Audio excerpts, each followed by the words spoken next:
A lot of people have been talking about one specific word that you're wearing on your shirt, the grind. How do you feel that will illustrate this year with this new team, new players, adjustments? I think it goes together perfectly. Having to take advantage of the opportunities given to us on what happened in this offseason with Kawhi and Danny leaving. We got a lot of new guys on the team learning what this team's about, the flow of the offense, what we expect. So it's going to be a grind. It's going to be a lot of work put in and making sure we're at the same level we were at back in June when we won the championship. Starting off on a strong note. So it's going to be very important for us to be able to focus in the training camp coming up and get ready for this season. It's going to be a lot of fun, especially with the new guys, like I said before, and we still got the core team. So getting those guys acclimated and on the same page, it's going to be fun. So I feel like my motto really fits into this team really well. To the back and on your left, Norman. Hey, Norm. Miles Victor, CBC Sports.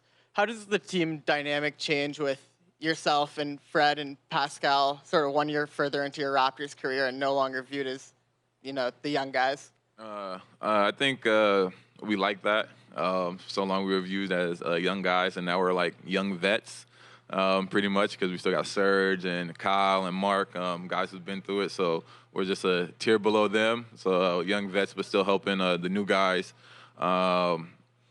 get adjusted to what Nick wants. We had our little mini camp heading into training camp and being a part of that, playing pickup with them, talking to them, still doing the stuff in the summer with them. So I think going in this year is going to be a lot of fun. It's a time, opportunity for us to take a huge step forward in the opportunity in front of us. So I know talking to Fred and Pascal, we've all been very excited about that. We all joke about that, and we're just looking forward to get out there and competing. To Ian, down front and to your left, Norman, in the red. Hey, Norm, just looking ahead a little bit, Christmas Day games have become such a big staple, a big spotlight for the NBA. What does it mean to you and this team to be hosting a game on Christmas Day this season? It means everything. For me, personally, growing up, I always look forward to the Christmas Day games, watching the NBA after opening up gifts and presents. I know everybody's really tied in, locked into those games, and just being here in Toronto the past couple years, everybody being upset that we didn't get a Christmas Day game in previous years, and to be able to be a part of that now, I know everybody in Toronto and in Canada is going to be really excited. So I expect the ratings for TV are going to be insane, and the game to be sold out for sure. So it's a big moment. It's a big chance for us to go out there and perform on Christmas. So go to Stephen, who's second row on your left, Norman. Stephen Lung, Sportsnet. Hey, Norm, welcome back. Thank you. You have, with Kawhi and Danny gone now, there's obviously a lot more opportunity at the wing position. Has there been any talk of like an expanded role for you for this season? Yeah, definitely. In the exit meeting, we talked about opportunities that going forward and what my focus should be. And my focus has been that. I prepared myself for this. I put the time and I put the work in focusing on all areas of my game, not just one specific thing. I feel like in previous years, I was trying to focus and improve on certain areas, and now I had a chance to improve on everything and really look into what this team is going to need and what's available for the taking. And I've done that, and I'm very confident in the work that I put in. And, I'm just going to go out there and lay it all on the line, let the work show, and go from there. I put the time and I put the work in, so now it's just about believing in myself and believing in my abilities and going out there and letting it show and having fun. Standing up to your right here, it's Greg. Hey, I'm Greg Strong, CP. I was looking at the Vegas odds earlier, and they list the Raptors as 33-1 picks to win the championship.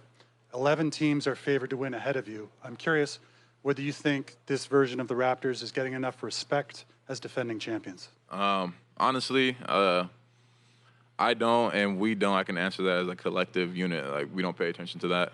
We really don't care what the odds are, what people are saying. I mean, it's been like that since I first came to this team as a rookie. We've always been the least favored to win, to make it out the the first round, the playoffs, the East, whatever it is. We've always had that on us, and I think nothing changes. Our focus is still the same. We know what we're capable of. We know what what this team can do with the players that we've had. We've had the core group of the guys returning, so it doesn't really matter what they say. All that matters is if we go out there and play together and play the way we should, and get gelling at the right time and get back to where we can. We all have the belief that we can run it back, and we're going to go with that despite what's being written or talked about. Second row on your left, Norman, to Ryan. Hey, Norm. With the way Nick coaches, are you expecting kind of the starting lineup to be a fluid situation again kind of this year, depending on, like, matchups, that sort of thing? We'll see, I know Nicky likes to change the lineup a lot based on the matchups, and I think we're going to see a little bit of that just to see, just to get a feel of everybody, what the players can do, how they flow together, the chemistry with the different guys in different lineups, because we have such a versatile team, and we have so many players that can play different positions and spots.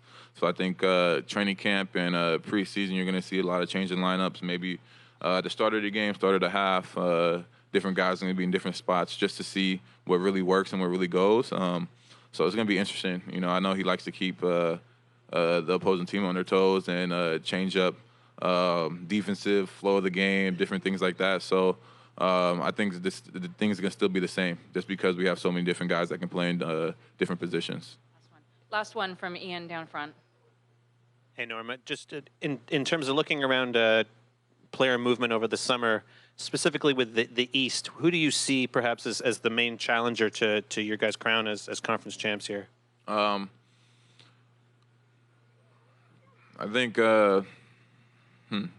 Milwaukee is still a team. They've kept pretty much the whole team together. I know they lost Brogdon. They have some good additions. Philly has some good additions. I feel like the East is as balanced as possible. Brooklyn with Kyrie. The changes with Charlotte and Boston. They still got their core guys, and Kemba going to Boston is really big for them. So I think the East is really balanced, and it's been balanced probably last year as well. The game separating for the teams that were in the playoffs and not in the playoffs was half a game. So I think it's going to be a good tight fought race this year in the East. And I don't see too much separation between a team on any given night. I feel like any team can beat anybody, so you got to be on your A game every night.